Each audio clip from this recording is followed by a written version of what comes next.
ছেলেমেয়ের বিয়ে দিয়ে মোটামুটি অবসর সময় কাটাচ্ছিলেন শক্তি ফাউন্ডেশনের সদস্য নরসিংদীর শিবপুর উপজেলার রেহানা আক্তার। প্রবাসী স্বামী ও ছেলের আয়ে সংসারও চলছে স্বাচ্ছন্দ্যেই। ঘরে বসে অযথা সময় নষ্ট না করে নিজের অবসরটুকু কাজে লাগাতে মেয়ের জামাইয়ের পরামর্শে শুরু করেন নতুন একটি উদ্যোগ, রেডিমেড গার্মেন্টসে ব্যবহৃত ফিতা তৈরির কাজ। বসতঘরের পেছনে একটি পরিত্যক্ত খালি ঘরেই ৩ লক্ষ টাকা পুঁজি নিয়ে ফিতা তৈরির কারখানা শুরু করেন রেহানা বেগম। ৩টি শাড়িতে মোট ৬১টি ডস্টার মেশিন বসান তিনি। ২.৫ লাখ টাকার মেশিন আর ৫০,০০০ টাকার সুতো দিয়েই শুরু করেন কারখানার প্রাথমিক কাজ। আমি কাজটা শিখাইছি অনেক দূরত্বে। মেয়ের জামা আগে মালয়েশিয়া ছিল, পরে আইয়া পড়ছি। পরে আল্লাহ মেয়েও শিখছে, আমিও শিখছি। পরে আমি বাড়িতে এবারে মেশিন এটা আনছি প্রথম ৮০,০০০ টাকা।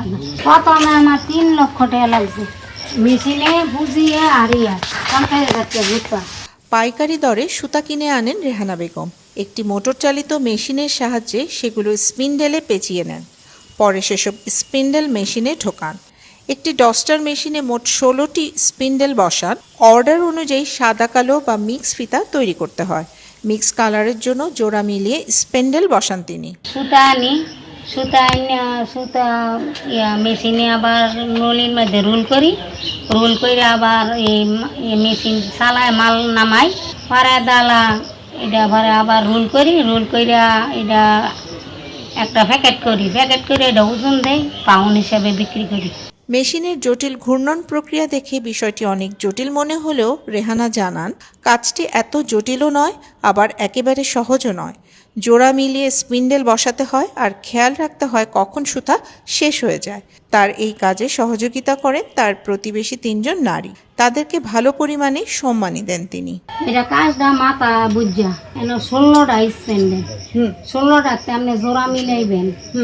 জোড়া মিলাইলে ৮টা দিবেন, ৪টা নলিয়ে জোড়া মিলাইলে ৮টা না, এই যে জোড়ায় জোড়া এদের দেখেন আমার দিক, এই যে এক জোড়া, এই যে এক জোড়া, ৪টা ৮টা নলিও না, ৮টা এক জাতের আর ৮টা সাদা দিলে এই মালটা নামবো। এন আছে কালকা মাল নিচ্ছে, আমি সহ ৩ জন কালকা এই মাল দিয়ে নামাইছি। আর আজকে হ্যাঁ আইতো না, তারা বেড়াইতে গেছে ঈদের বেড়া।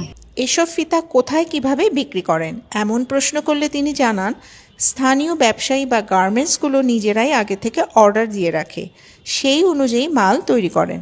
তৈরি শেষে তারাই নিয়ে যায়। ঢাকা, নারায়ণগঞ্জ ও নরসিংদী সহ স্থানীয় গার্মেন্টসগুলোতে সরবরাহ করেন এসব ফিতা। খরচ বাদ দিয়ে এখান থেকে কেমন আয় হয় এমন জিজ্ঞাসার উত্তরে জানান তার মতো এমন ছোট সেটআপ থেকে যে কেউ মাসে ৩০ থেকে ৪০,০০০ টাকা আয় করতে পারবে, বেশিও হতে পারে। ঢাকা সাইনবোর্ড আর যে ওই লোক ভাড়া, গাড়ি ভাড়া, তারাই গাড়ি ভাড়া। আর যে সময় গার্মেন্টস টান ভরে নারায়ণগঞ্জ গার্মেন্টস ফোন দেয়, গার্মেন্টস গাড়ি ভাড়া, গার্মেন্টস টাকার মাঝে দিয়ে দিই।